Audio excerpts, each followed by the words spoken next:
All right, so I'm going to change the subject a little bit here because I want to get out my other thing that I was thinking, and then maybe I can sort of work on my other thing. That just seems to get more muddled the more I talk about it. But, anyways, just a little thing that I was thinking about. So, I keep coming across this idea of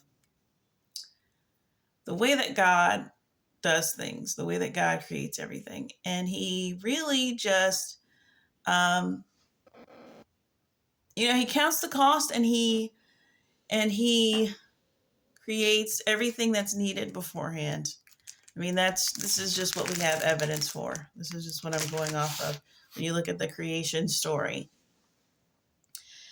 he creates, um, let's say, okay, he creates the heavens and the earth, then he creates something on the first day, something on the second day, the third day, and it's all basically populating the earth with everything that man needs to survive and take care of when he gets there. So it doesn't start with he creates man and then he's like, well, I need a place to whatever. And then he does this like a Disney story would.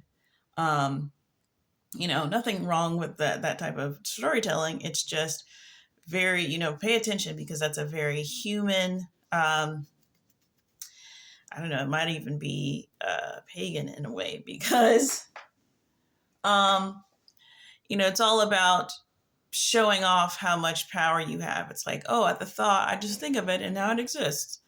And God is thoughtful before he has to eat, before you even have to think about, consider how thoughtful he is. He's already thought of it. Um, so that's more of what we're dealing with. So you see that in the creation story. Then you see, like, even creating the heavens and the earth. Okay, well, what is that? Because it's just literally one sentence, one verse. It's like, in the beginning, God created the heavens and the earth. It's like, okay, I'm sure there's a lot going on with that. There's a lot of cool stuff with that. Um, so, but why did he create the heavens and the earth? He didn't create it for himself. He didn't need it. He just exists. So it's logical that he created the heavens and the earth for whatever creation he was making, whether it be us or angels or whatever.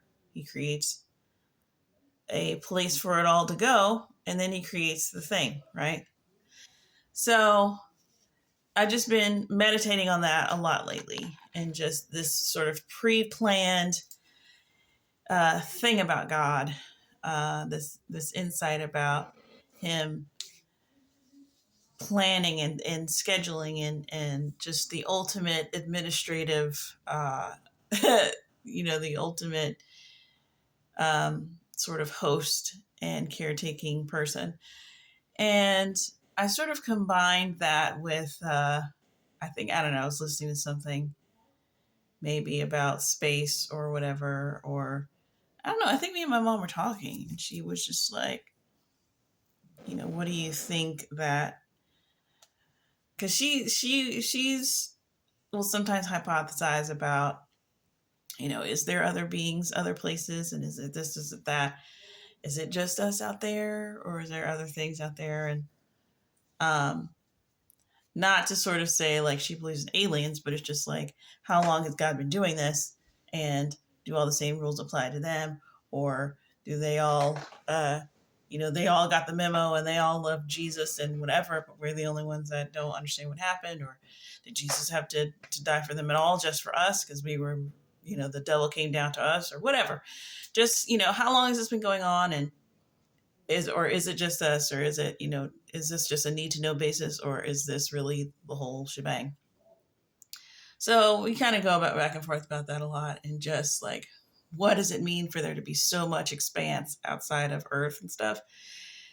And I was thinking about that, and I was just like, suddenly just kind of being in the same mind of just like the way that God does stuff. I'm like, well, there's billions of us.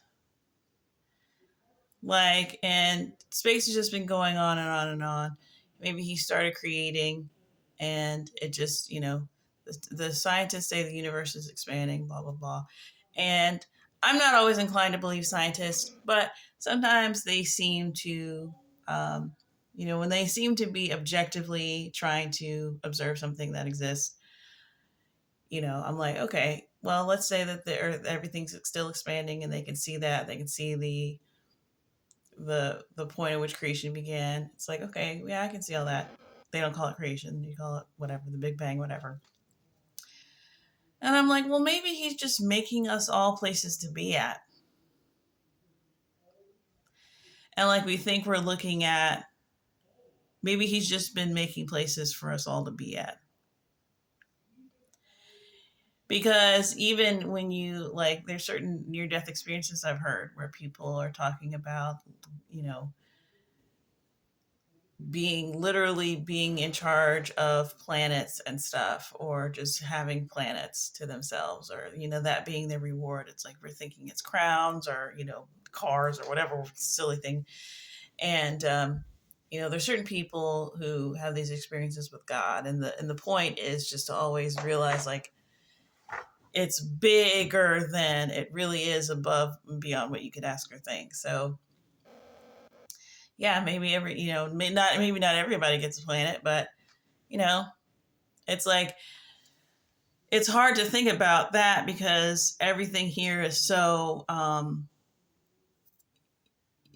we don't think about God being extravagant, or being giving us a bunch of stuff. Everything is about narrow road and humility, and not, but that's the nature of this place. It's causing us to have to not indulge these other things that are tainted by our nature, our sinful nature. It's like our sinful nature makes certain things dangerous. So I think that gets misunderstood, maybe on purpose. I don't know, but like, that's a big reason why Christianity gets overlooked in favor of other things, because there's not this denial of self on a constant basis. Well, once we leave this place, there's not going to be any more of that. That's over. That's just for here. Because when you have things like lust and gluttony and pride and ego and power and all of these things that can easily creep in and make you literally insane and like impossible to be around, we're going to be free of those things. And when we're free of those things, then God can really just do all the spoilings. And a lot of it is going to be based on merit, because what we do here is going to have merit, because this isn't heaven. So the things that we do here that can be rewarded are going to be rewarded. So and if we can be trusted with a planet, then he'll give us a planet. I don't particularly want a planet, so I hope he doesn't, because I don't think that's really something that I'm particularly interested in. But of course, I have no idea what I'm talking about, so I might get up there and be like, "Oh, I want a planet." I don't know, but it wouldn't surprise me at all that everything we see in space is just, and the fact that it's going to go on and on and on. It's like he gave himself a massive head start with this initial thing of just having souls come to Earth and be born, and the ones that come that decide to be with him. I think we're going to be in the billions. So a lot of people are not going to make it, but a lot of people are, and I think we're going to be in the billions. I don't know if people are going to still be born after that. But I think if he's probably given himself a head start, and that's everything that we see currently, and then we're just gonna live forever, bro. Like, we're living forever, so we got plenty to do. And he's just been creating this entire time. And yeah, space is infinite. They're right. They're not telling lies. So Yeah, I was thinking about that, and now I sort of like hear it everywhere, and I'm starting to see it everywhere. And I saw a video about a guy that had I guess an vision or encounter with God. That was basically what I was saying. And he said, he saw heaven, and he saw that heaven was a planet. It was a huge, like a massive, massive planet. And God was just showing him creation and just how it. He was like, it expands. Like he said, it was the way that he described it. I'm pretty, I'm always convinced. I'm always like, wow, really? But sometimes I'll be like, oh, you telling the truth. Like sometimes it'll really catch me off guard, because he said that, he says like a dimension, it's sort of like, it's not like a line, because a line in maths, a line has a starting point and it goes like that. It just goes infinitely in one direction.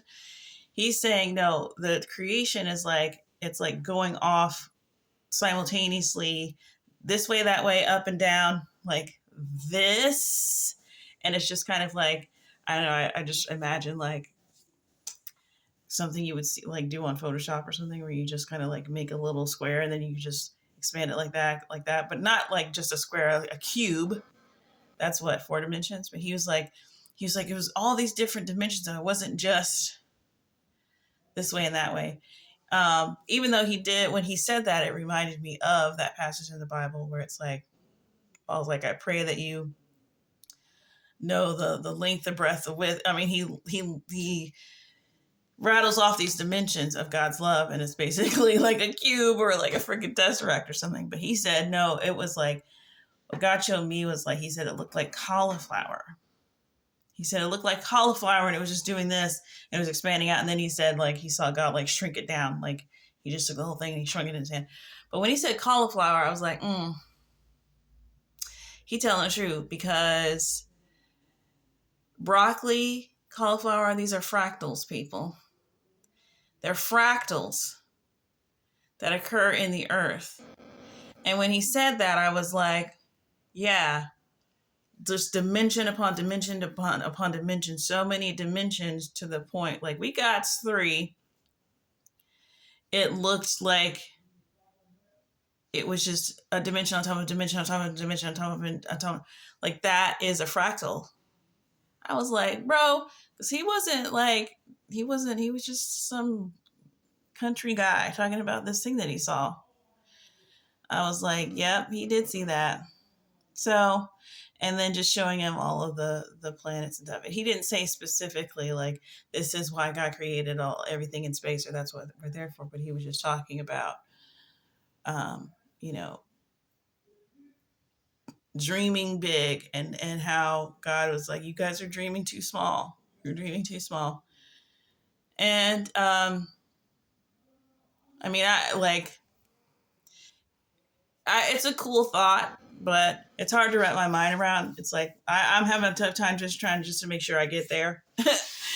But it's a fun thing to do in your pastime, and I do recommend just using your imagination to just. I mean, I'm a daydreamer, so it's easy for me. But instead of putting your imagination to work, just thinking about like what you would have said to that person if you'd have thought about something, or that dream job that you should have had, or that guy that got away or whatever. It's like, really, like, use your imagination to think about what heaven's going to be like, or what Jesus is like, or just utilize your imagination, because I don't know, I think it's good for you, and I think it helps you, and I don't know, it's like the spirit comes in, and he's sort of, I've gotten a lot of revelations just using my imagination, and at some point sometimes it becomes collaborative, or you'll be thinking about something and you'll get this sense that's like, no, it's not like that. It's like, okay, well, it's like, it's more like this. It's like, what?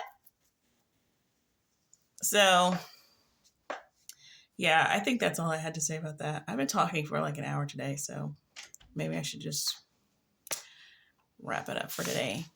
So, yeah.